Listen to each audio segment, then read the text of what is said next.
capítulo 1, verso 12, bien conocido por todos. Y vamos aquí a abordar este tema con la ayuda del Señor. Espero que usted reciba la palabra de la mejor manera. Amén.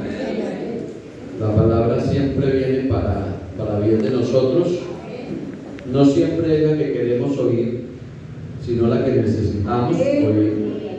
Y al Señor hay que orarle así, que no nos diga lo que queremos oír, sino lo que necesitamos oír. Capítulo 1, versículo 12 dice: bienaventurado el varón que soporta la tentación, porque cuando haya resistido la prueba, recibirá la corona de vida que Dios ha prometido a los que le aman. Cuando alguno es tentado, no diga que es tentado de parte de Dios, porque Dios no puede ser tentado por el mal, ni Él tienta a nadie, sino que cada uno es tentado cuando de su propia concupiscencia es atraído y seducido. Entonces, la concupiscencia, después que ha concebido, da a luz el pecado, y el pecado, siendo consumado, da a luz la muerte. Amén. Por favor, hermanos, unas palabras de oración antes de predicar. Señor Jesucristo, gracias te doy en esta noche, Señor. Quiero presentarte delante de ti, Señor. Palabra que me perdones si he cometido alguna falta, Señor. Me purifiques, me santifiques, me hagas santo, digno de predicar esta palabra para la honra y la gloria de tu nombre, Señor. Úsame, Señor, en bien de la iglesia, en bien de todos nosotros esta noche, en el nombre de Jesús. Aleluya, gloria a Dios. Se pueden sentar, hermanos. Amén. Faltan 10 minutos para las 8. Vamos a dedicar unos minutos a la palabra.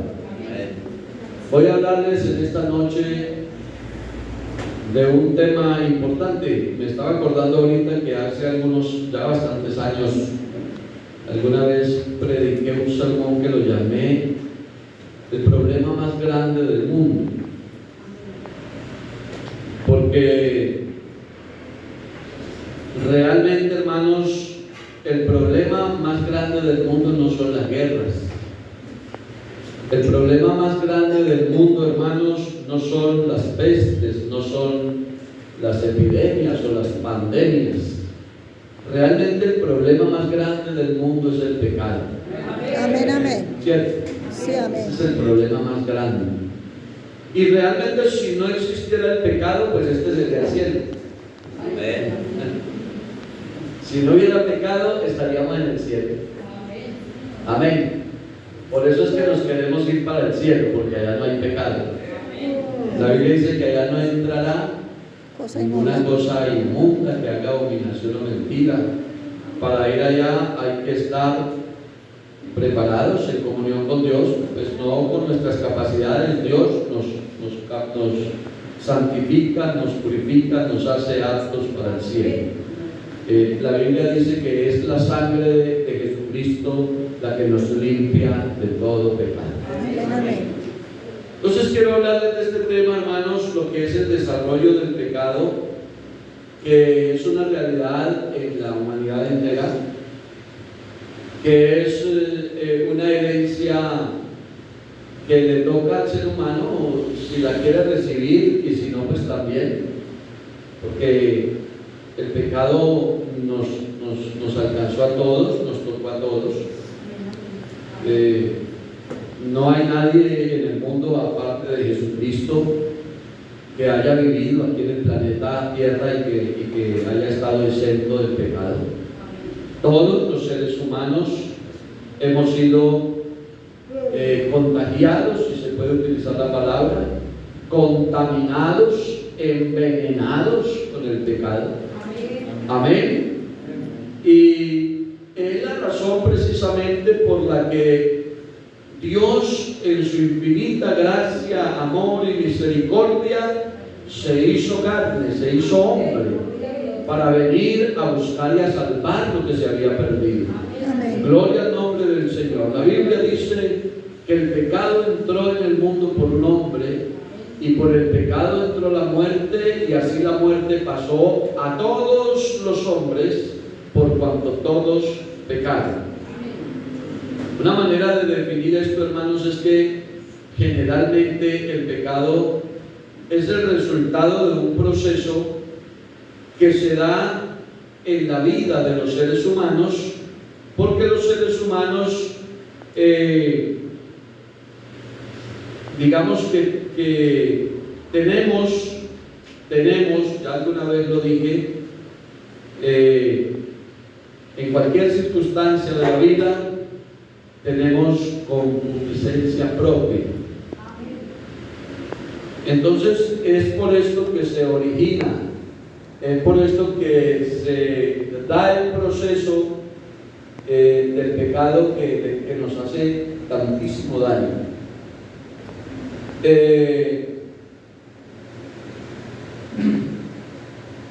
La Biblia dice que no hay hombre en la tierra que haga solamente el bien y nunca peque.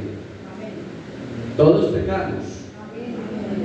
Y lo que Dios espera de nosotros es que reconozcamos que somos pecadores. Amén, amén. Todos debemos reconocer que somos pecadores. El problema de un ser humano para no tener comunión con Dios y no acercarse a Dios es no reconocer que es pecador.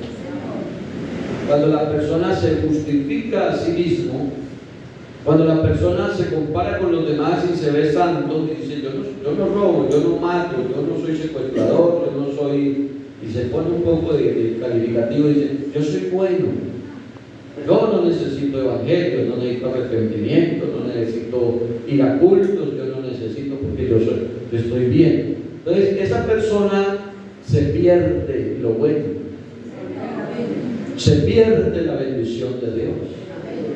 ¿Por qué se pierde la bendición de Dios? Porque a eso no vino a buscar el Señor.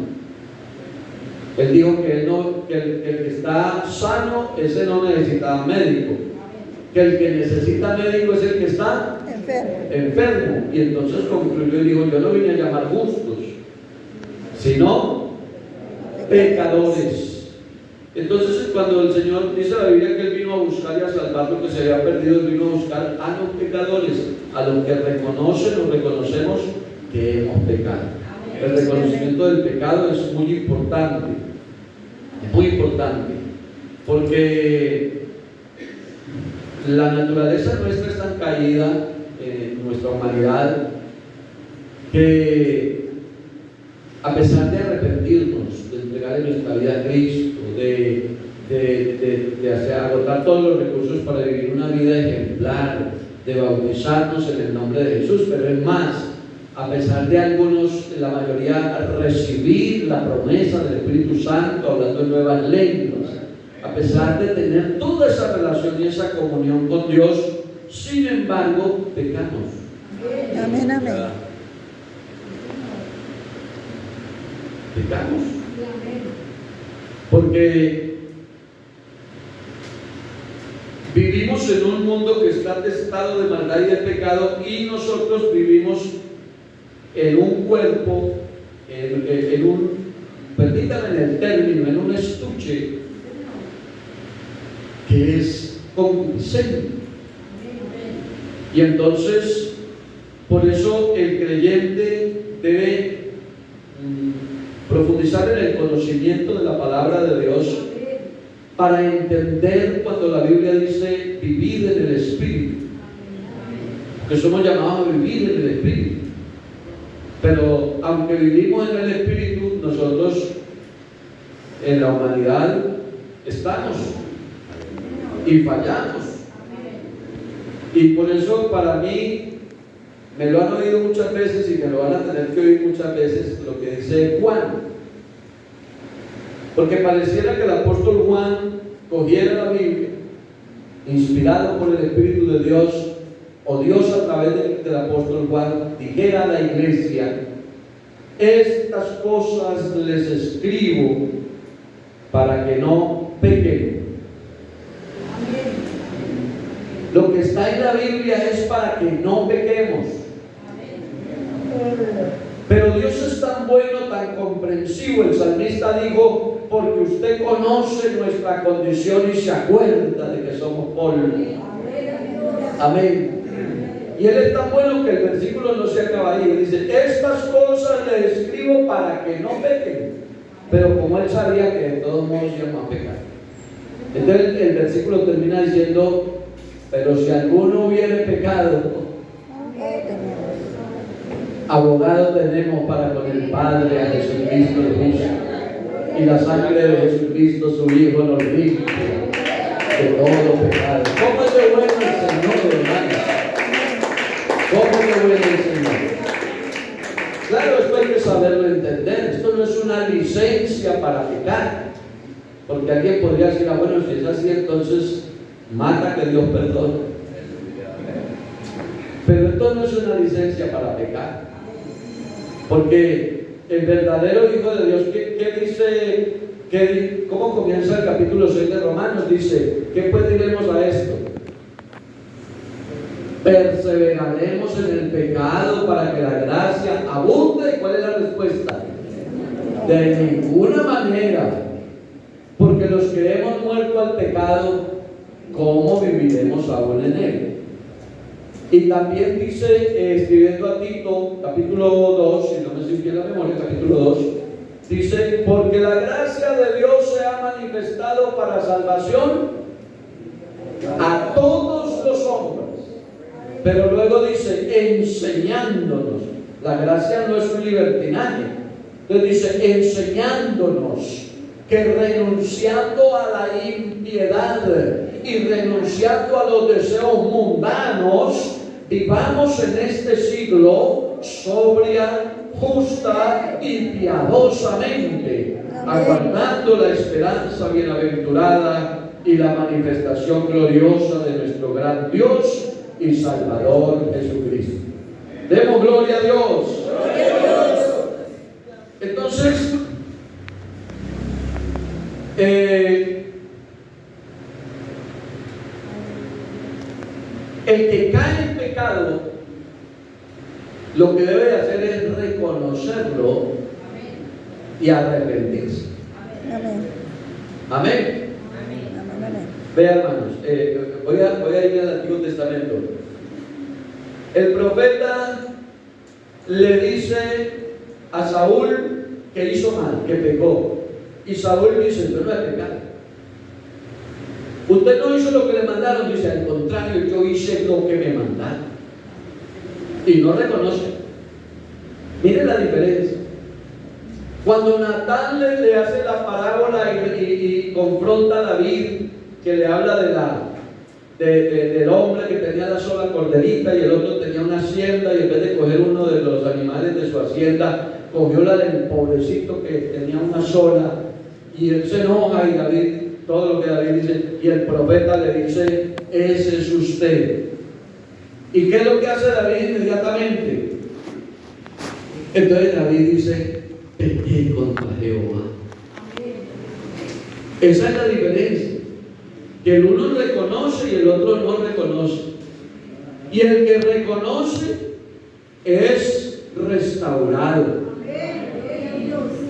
Porque la Biblia dice que el que encubre sus pecados no prosperará. Pero dice que el que los confiesa y se aparta de ellos alcanzará misericordia. Entonces el asunto es reconocer, aceptar y pedir perdón. Amén.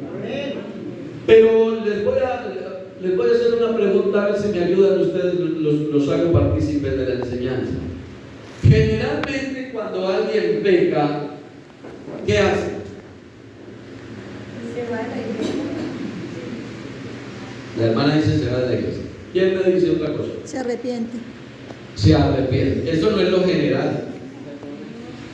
Pero eso pasa también. ¿Qué más pasa? Se pone triste, también pasa. ¿Qué más pasa?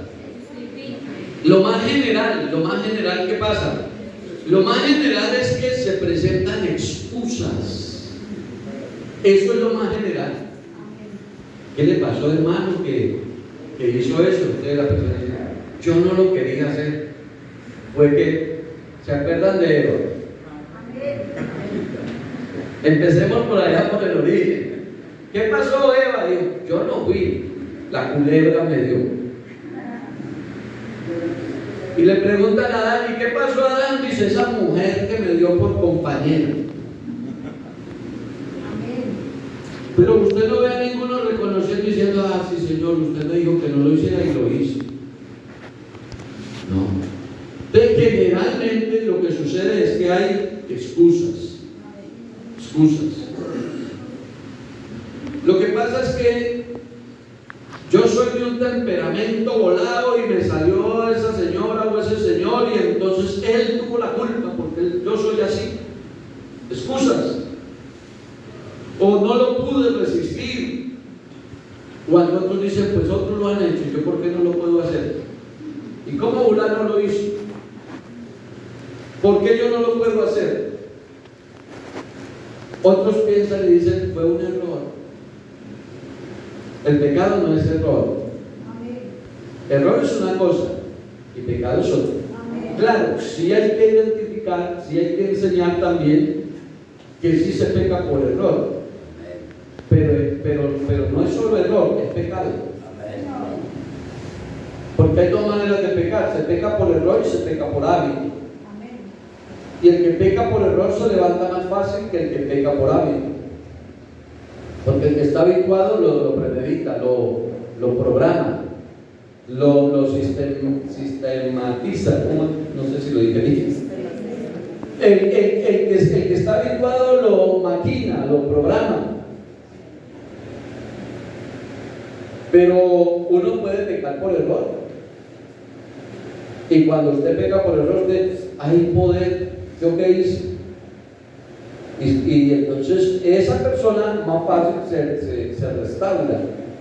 Pero el que peca por hábito hasta que no lo descubran. Mientras no lo descubran, siguen lo mismo. Entonces no es un error. Otro puede decir, es que fui presionado. U otro se consuela diciendo, es que nadie es perfecto, hermano, y como fulano, y como David. Otro puede decir, yo no pensé que eso fuera tan malo. Yo pensé que eso era normalito. O no sé qué me pasó. O el diablo me obligó a hacerlo, porque pues uno va a echarle la culpa al diablo, pues en eso somos expertos.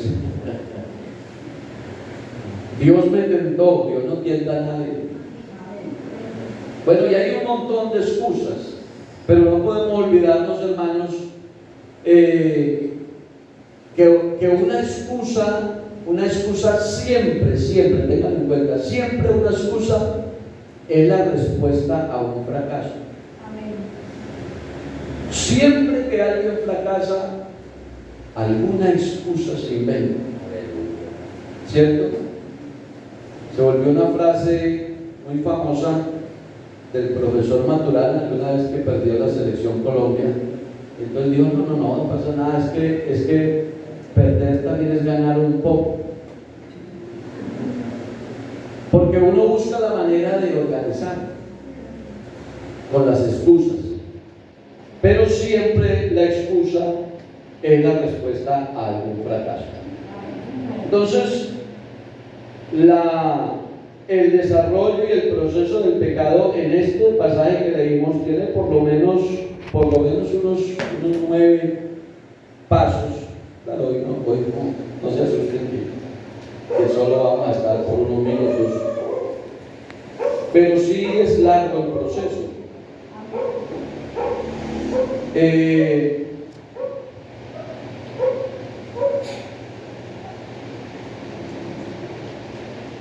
Una definición que pudiéramos utilizar es instigar o estimular a algo malo.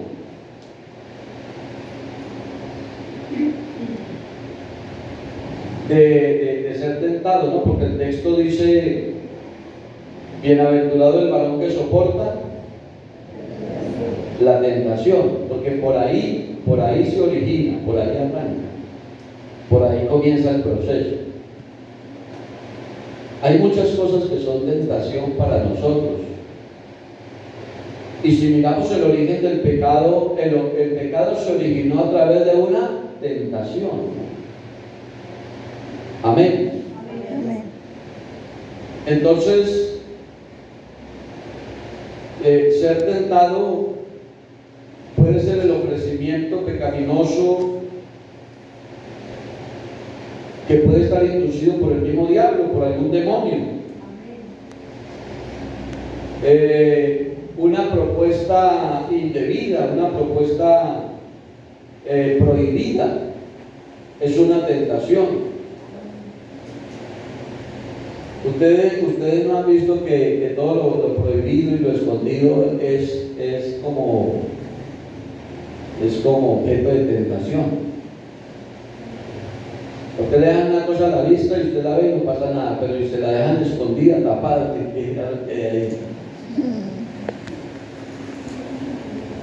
¿o no les ha pasado a ustedes? Sí, amén. Y así pasa con todo. La tentación está a la puerta. Entonces todo pecado comienza con una tentación. Si miramos en la Biblia la historia de Eva, la historia de Acán, la historia de Lot, la historia de David, la historia de Ananías y Zafira, todos esos ejemplos, todos pasaron por un proceso, comenzaron por un proceso de tentación. Eva vio, después codició,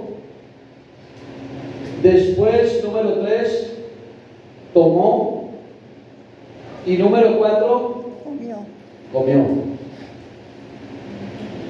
Mire el proceso. Uno no puede evitar ver. No puede evitar ver. Esto es complejo. El asunto es, en estos días hablábamos de eso, ¿cómo vemos? ¿Recuerdan la dominicana? ¿Cómo vemos? Pero uno no puede evitar ver. Usted se va por la calle, se va a un supermercado, se va a la tienda, se va a la calle, donde sea, y usted para poder caminar te toca ir con los ojos abiertos, y usted lo que haya por delante lo ve. Pero de todo lo que ve pueden haber cosas que son producto de una tentación. Eso le pasó a Eva. Acá estaban en la batalla, él vio el manto babilónico, él vio el lingote de oro y él había podido decir, está muy bonito y está esto, pero esto es maldito, esto es anatema, yo esto no me lo llevo. Pero él fue tentado y miró para todos lados y dijo, tengo la posibilidad de guardármelo. Y fue y lo escondió y se lo llevó. Eso le trajo desgracia a la vida de él, a la vida de su familia, a la vida del pueblo. Eso le trajo desgracia a todos. ¿Conocen la historia? Sí, amén. Entonces, hermanos, si hablamos de Lot se le presentó la oportunidad y le dijo el tío, hijo, mire, ¿para dónde quiere coger? Y dice la Biblia, y alzó sus ojos. O sea, primero fue que lo que vio. David estaba paseándose por la terraza, en el palacio, y allá al otro lado del palacio, en la casa vecina, estaba la otra señora bien bonita y bañándose desnuda. Y él la vio y la codició. Que no es un asunto de género porque David sea hombre, pero toda la culpa se la echamos a David, pero esa señora tuvo culpa también. Yo aquí defiendo mi género. ¿Por qué no puso un mantelito, una cortinita? ¿Por qué no tapó el baño con algo? Pero ese no es el asunto es que la vio y la codició y la mandó también. Bueno, y todo lo que ustedes conocen. ¿Cuánta desgracia, cuánto problema le trajo eso a David? Demos gloria a Dios. Demos gloria a Dios. Hermanos, les estoy predicando la palabra de Dios. Aleluya. Naamán llegó donde el profeta. ¿Cómo se llamaba el profeta? Ayúdenme.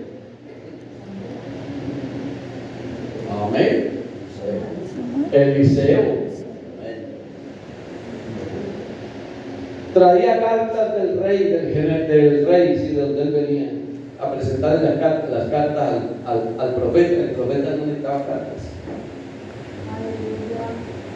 Y llegó con un montón de regalos, vestidos costosísimos.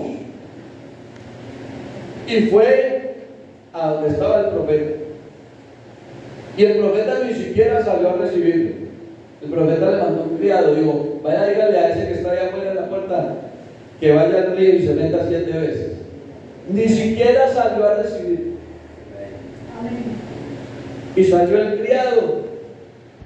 Y Naamán empezó a sacar el presente, empezó a sacar el regalo, empezó a sacar lo que le traía.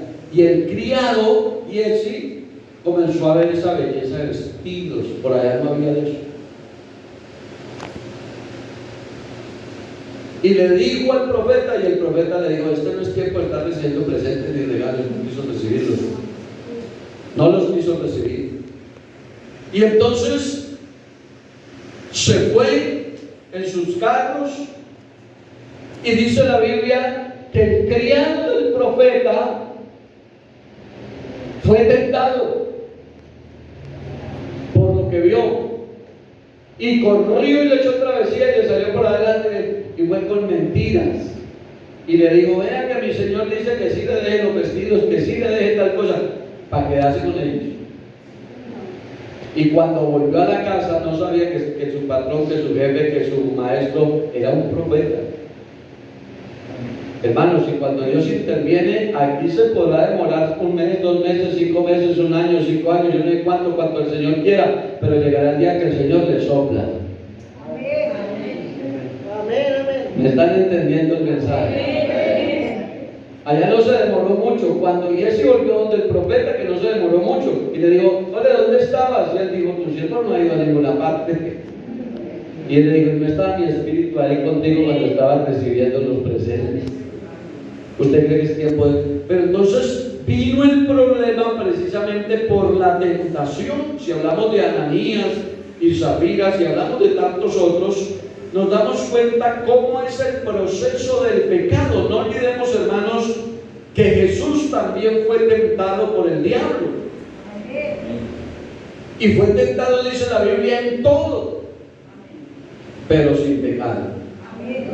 O sea que hay una enseñanza a través de la historia que se puede, hermanos, luchar contra el pecado. Y el Evangelio, hermanos, realmente consiste en eso. El Evangelio consiste en que Dios, en su infinita gracia y misericordia, le da un poder extraordinario al ser humano para que tenga la capacidad de decirle al pecado no. Porque esa es una decisión suya. Dios lo perdona. Dios lo llama al arrepentimiento. La Biblia dice: Dios no quiere que nadie perezca. Dios quiere que todo el mundo venga al arrepentimiento y tenga comunión con Él. Pero Dios no manipula su mente ni sus decisiones. Usted decide. Usted decide. Y por eso ahora hablábamos aquí con el hermano: ¿por qué será que hay personas de tal y tal manera? ¿Por qué será? Porque son las decisiones de las personas que Dios las respeta. Pero vea, hermano y hermana, valga esta oportunidad para enseñarle esto. Dios tiene todo el poder y tiene toda la voluntad y tiene todo el propósito de capacitarlo a usted para que rechace el pecado. Pero usted es el que toma la decisión. Soy yo el que tomo la decisión. Alabanzas al nombre del Señor. La persona entiende el Evangelio, viene a la iglesia, se arrepiente, era fumador, era drogadicto, era alcohólico, era mal hablado, era de todo eso. Entonces la persona aquí, Dios hace una obra y le da la capacidad. Pero si la persona quiere Si la persona no quiere, Dios no obliga a nadie a nada. Por eso hay pastores tan buenos, pastores que ya no son ni pastores ni creyentes. Por eso hay hermanos que fueron tan buenos hermanos y colaboradores y buenos creyentes en la iglesia, pero hoy no son. ¿Sabe por qué? Es que Dios los soltó, es que Dios los entregó. No, fue la decisión de ellos. Contra eso, nada que hacer. Por eso el ser humano no es condenado por Dios. El ser humano no se condena por ser pecador, sino que se condena por no arrepentirse. Por no arrepentirse. Porque Dios está en toda la capacidad de hacerlo inmune, de que usted rechace la oferta del mundo de pecado. A su nombre sea la gloria. Esto para hablar para mencionar lo de la tentación. Bueno, yo quisiera anexar un poco más con relación al tema, solo hablando de la introducción que es la tentación, porque también por ahí creo que ustedes han escuchado al respecto la doctrina, la enseñanza de que Dios, cuando la Biblia dice que Dios fue tentado en todo, Jesús, algunos enseñan que es que Él fue, dan a entender que Él también tuvo concupiscencia. Yo eso no lo creo. A mí la Biblia me enseña que la persona de Jesucristo es un caso aparte. Cuando la Biblia dice que Él fue tentado en todo, yo entiendo que la tentación se le presentó por todas partes. Pero lo que yo no creo es que en Jesús haya concupiscencia. Yo sigo creyendo que Él es santo antes de nacer. Él es santo en el nacimiento. Él es santo en su ministerio. Él es santo en la cruz del Calvario. Él es santo en el sepulcro. Él es santo cuando se sale del sepulcro, cuando asciende al cielo. Y Él sigue siendo santo y Él es santo eternamente para siempre. Así lo creo yo. Aleluya. Entonces, claro, la tentación, sí, el diablo. Voy a ponerles un ejemplo. Él ayuna 40 días y 40 noches, el diablo lo lleva al monte más alto y desde allá le muestra todos los reinos del mundo y se los ofrece, porque a él le fueron entregados por el mismo Adán y Eva en el comienzo. Pero por Adán, que es responsable, ahí sí nos damos palos. Pero vean, considere usted una cosa, ¿qué lo puede tentar a uno? Algo que uno quiere tener y no tiene. ¿Para cuántos de ustedes una buena cantidad de platica podría ser una tentación? Ay. Pongámosle una cifra: 5.000 millones. ¿Para cuántos podría ser una tentación 5.000 millones? Yo creo que para mí sí, puede ser una tentación. ¿Y cuántas otras cosas que uno no tiene o no conoce pueden ser una tentación? Pero el diablo le muestra a Jesús los reinos del mundo. Pero el diablo es astuto, pero de cierta manera es bruto. Si me está viendo, yo no me arrepiento de lo que digo. Vea, porque el diablo no sabe plenamente con quién se está metiendo. El apóstol Pablo dijo: si lo hubieran conocido, nunca lo hubieran crucificado. Y entonces el diablo le ofrece los reinos porque él desconoce. ¿Y cómo va a tentar a Jesús con los reinos si él es dice el salmista: de Jehová es la tierra y su plenitud, y el mundo y los que en él habitan? Imagínense los árabes, que son de los más ricos dueños de las petroleras. Para alguien podría ser la tentación un pozo petrolero, pero ¿qué va a tentar al Señor un pozo petrolero si Él es dueño de todos? La plata, no dice la Biblia que de Él es la plata y el oro que le pertenecen a Él. Él es dueño de toda la plata y el oro. ¿Con qué lo van a tentar? Y si es una persona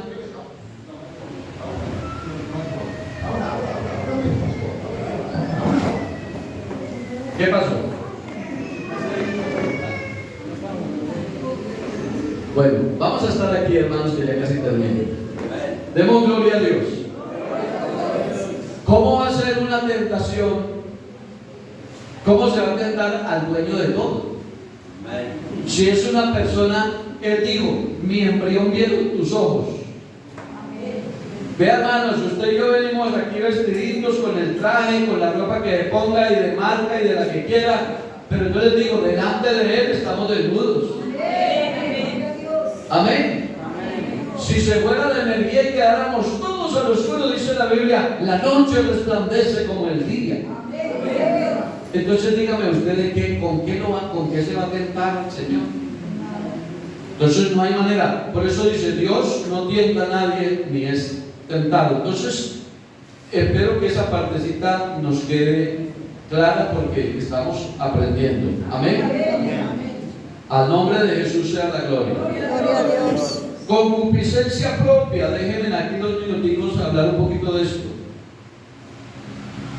Es el mal deseo que mora en el ser de cada uno de nosotros. Concupiscencia propia es el apetito desordenado por los placeres deshonestos. Esa es la concupiscencia propia. Por eso la versión de 1909 de la Reina Valera en primera de Juan 1:16 dice en la más moderna, la que tenemos nosotros, dice, porque todo lo que hay en el mundo, los deseos de los ojos, los deseos de la carne, la vanagloria de la vida. Amén. Pero en esta versión, que es un poquito más viejita, dice, porque todo lo que hay en el mundo, la concupiscencia de la carne y la concupiscencia de los ojos y la soberbia de la vida, no es del Padre, mas es del mundo. Y el mundo pasa y su concupiscencia, mas el que hace la voluntad de Dios permanece para siempre.